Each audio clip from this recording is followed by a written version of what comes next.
And we are going to make our country great again. Today, the entire world is echoing with just one name, and that name is Donald Trump. Today, the whole world is stunned by Trump's decisions and actions, whether it is tariffs or the case of bringing the Venezuelan president to the United States. Today, the eyes of the entire world are fixed on former U.S. President Donald Trump, what his next action will be, and which country it will be against. No one knows, except Trump himself. In today's video, we will tell you how Donald Trump started his political career and how a businessman became the president of the United States. If you like our research, please subscribe to the channel. Let us begin and understand where and when Trump's political journey started. Donald Trump remained a businessman and a media personality for a long time. He was already famous in real estate, hotels, and television. During this phase, he held no direct political position or official role, but he openly spoke on political issues. In 2015, Trump stepped into politics and won people's hearts through his speeches. Ladies and gentlemen, I am officially running for President of the United States. In his speeches, he said that he would change America's old, tired politics and build a new America. Because he was a businessman, not a professional politician, whatever he said came across as direct and precise. He said, "I do not do politics from inside the system." He presented himself as an outsider. I'm using my own money. I'm not using the lobbyists. I'm not using donors. I don't care. I'm really rich. I'll show you that in a second. Trump gave voice to people's anger against previous governments. Some people like this very much. Well, I know that Donald Trump treats his workers very well, and he's very pro-union. I'm a union member. My father was a union member. Anybody who's for unions, I'm for. While many from opposition parties did not. At that time, Trump had no greed for power, because when someone enters politics for the first time, their intentions are usually clean.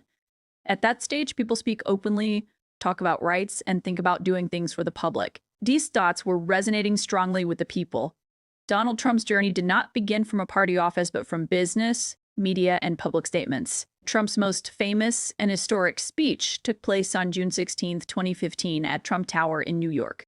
From this speech, he announced his run for the presidency. This is going to be an election that's based on competence, because people are tired of these nice people. And they're tired of being ripped off by everybody in the world. In that speech, Trump said America had become weak due to wrong policies for a long time. Now is the time to put America's interests first. He made strong statements on the Mexico border and illegal immigration. He spoke about building a wall at the border. He linked illegal immigration to crime and unemployment. This part became the most controversial. On China and trade agreements, Trump said, "China is taking advantage of America. Old trade agreements are harmful to America and must be ended." Attacking the political system, he said, "I don't take money from anyone, so I cannot be bought." Through this, he projected himself as an outsider. This is where his famous slogan was born, "Make America Great Again." This speech created massive discussion in the American public and media. Opposition intensified, but his recognition and popularity multiplied many times. From this speech alone, Trump laid the foundation for his 2016 victory. Trump pulled off one of the biggest political upsets in American history in the 2016 election. Most surveys and media outlets were predicting Hillary Clinton's victory, but the result was the opposite. Donald Trump won. On November 8, 2016, history changed. On January 20th, 2017, Donald Trump took the oath as the 45th President of the United States at the U.S. Capitol in Washington, D.C. We will make America safe again. And yes, together, we will make America great again.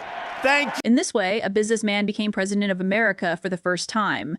After becoming president, Donald Trump's first priority was national security. He focused on strengthening border security, stopping illegal immigration, modernizing the military, taking strict action against terrorism, empowering intelligence agencies, and increasing defense spending under the America First policy. At the same time, he also worked on coordination with allied countries. But gradually, public trust began to weaken. As a result, Trump suffered a major setback in the 2020 election and lost to Joe Biden. Many people believe that when Trump entered politics in 2015, he had a clean image and spoke openly, but power has an intoxicating effect. Once it takes hold, attention shifts away from the common people. The presidency is an extremely powerful position. A leader gets entangled in domestic and foreign policy matters, and often forgets promises made to the public.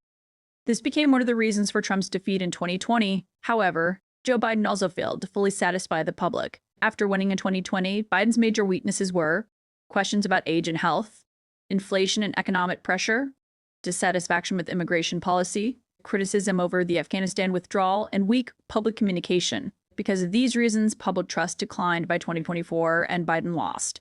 In 2024, Trump won once again. Donald Trump won once again.